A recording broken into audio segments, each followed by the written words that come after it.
Ayan guys, tignan nyo ang ganito pala ang itsura ng oatmeal, para siyang palay. Kulay yellow lang ang kanyang puno.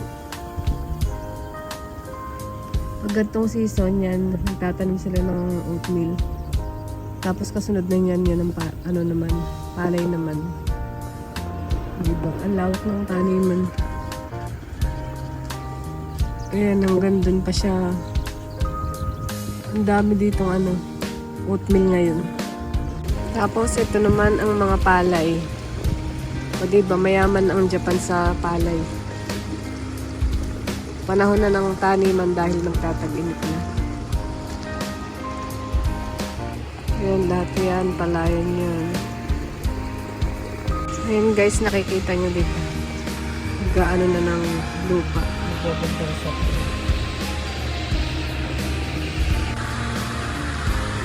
Ito naman ang Otera, yung sambahan nila.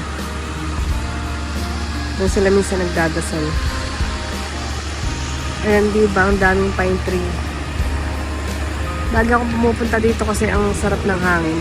Tahimik. Ayan. Malaganyan siya. Tapos nasa gitna siya ng palayan.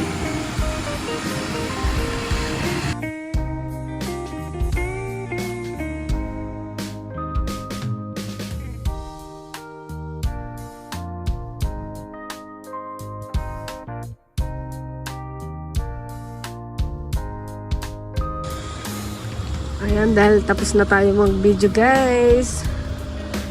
Tayo pupunta na sa ating sasakyan na tayo uuwi na din.